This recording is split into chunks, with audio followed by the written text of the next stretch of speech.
السلام علیکم، بسم اللہ الرحمن الرحیم۔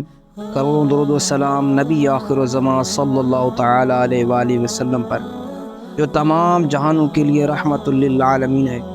سب سے پہلے درود پاک کی فضیلت سنتے ہیں۔ نبی کریم رؤوف رحیم صلی اللہ تعالیٰ علیہ وآلہ وسلم نے ارشاد فرمایا کہ تم جہاں بھی ہو مجھ پر درود پڑھو کہ تمہارا درود پاک پڑھنا مجھ تک پہنچتا ہے۔ ناظرین کرام، میں ہوں شاہ نواز اتاری، آپ دیکھ رہے ہیں شاہ نواز اتاری وائس چینل۔ مزید اچھی ویڈیو کے لیے میرے یوٹیوب چینل کو سبسکرائب کریں اور بیل آئیکن کو دبائیں تاکہ ایسے دلچسپ بیانات و واقعات آپ کو سب سے پہلے ملیں، اور اس ویڈیو کو ثواب کی نیت سے دوسروں کے ساتھ بھی شیئر کریں تاکہ دوسرے مسلمان بھی مستفید ہو سکے۔ ناظرین کرام، آج کا ہمارا موضوع ہے 12,000 یہودی بندر ہو گئے۔ روایت یہ ہے کہ حضرت داؤد علیہ السلام کی قوم کے 70,000 آدمی عقبہ کے پاس سمندر کے کنارے ایلا نامی گاؤں میں رہتے تھے، اور یہ لوگ بڑی فراغی اور خوشحالی کی زندگی بسر کرتے تھے۔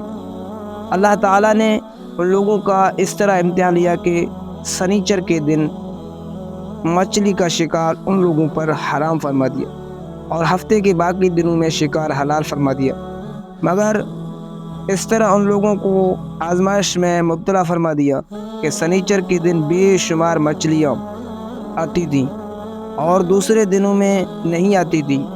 شیطان نے ان لوگوں کو یہ ہیلا بتا دیا کہ سمندر سے کچھ نالیاں نکال کر خشکی میں چند حوض بنا لو، اور جب سنیچر کے دن ان نالیوں کے ذریعے مچھلیاں حوض میں آ جائیں تو نالیوں کا منہ بند کر دو، اور اس دن شکار نہ کرو بلکہ دوسرے دن آسانی کے ساتھ ان مچھلیوں کو پکڑ لو۔ ان لوگوں کو یہ شیطانی ہیلا بازی پسند آ گئی، اور ان لوگوں نے یہ نہیں سوچا کہ جب مچھلیاں نالیوں اور حوض میں مقید یعنی قید ہو گئیں تو یہی ان کا شکار ہو گیا۔ تو سنیچر ہی کے دن شکار کرنا پایا گیا جو ان کے لیے حرام تھا۔ اس موقع پر ان یہودیوں کے 3 گروہ ہو گئے۔ کچھ لوگ ایسے تھے جو شکار کے اس شیطانی ہیلے سے منع کرتے اور ناراض و بیزار ہو کر شکار سے باز رہے، اور کچھ اس کام کو دل سے برا جان کر خاموش رہے، دوسروں کو منع نہ کرتے تھے بلکہ منع کرنے والوں سے یہ کہتے کہ تم لوگ ایسی قوم کو کیوں نصیحت کرتے ہو جنہیں اللہ تعالی ہلاک کرنے والا یا سخت سزا دینے والا ہے۔ ناظرین کرام، تیسرا گروہ وہ تھا جو سرکش و نافرمان لوگ تھے، جنہوں نے حکم خداوندی کے اعلانیہ مخالفت کی اور شیطان کے ہیلا بازی کو مان کر سنیچر کے دن شکار کر لیا اور ان مچھلیوں کو کھایا اور بیچا بھی۔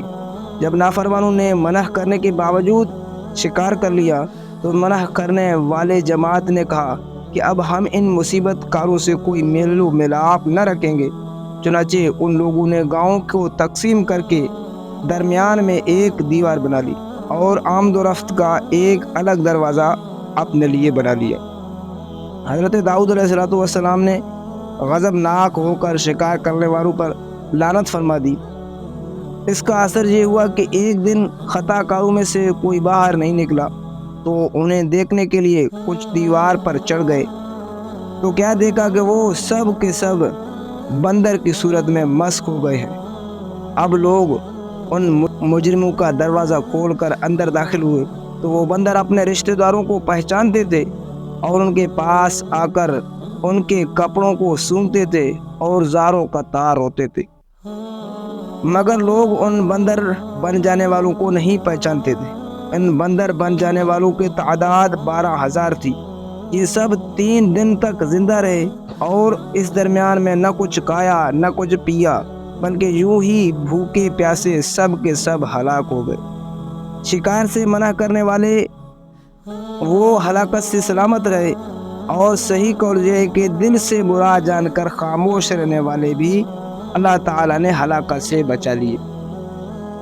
پیارے ناظرین کرام، اس واقعہ کا اجمالی بیان سورۃ بقرہ کی اس آیت میں ہے۔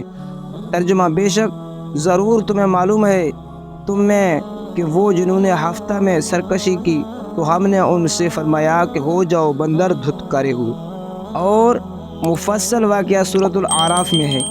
اس کا ترجمہ یہ ہے کہ اور ان سے حال پوچھو اس بستی کا کے دریا کنارے تھی، جب وہ ہفتے کے بارے میں حد سے بڑھتے، جب ہفتے کے دن ان کی مچھلیاں پانی پر تیرتی ان کے سامنے آتی، اور جو دن ہفتہ کا نہ ہوتا نہ آتی، اس طرح ہم انہیں آزماتے تھے ان کی بے حکمی کے سبب۔ اور جب ان سے ایک گروہ نے کہا کہ کیوں نصیحت کرتے ہو ان لوگوں کو جنہیں اللہ ہلاک کرنے والا ہے یا انہیں سخت عذاب دینے والا ہے، بولے تمہارے رب کے حضور معذرت کو، اور شاید انہیں ڈر ہو۔ پھر جب وہ بلا بیٹھے جو نصیحت انہیں ہوئی تھی، ہم نے بچا لیے وہ جو برائی سے منع کرتے تھے، اور ظالموں کو برے عذاب میں پکڑا، بدلہ ان کی نافرمانی کا۔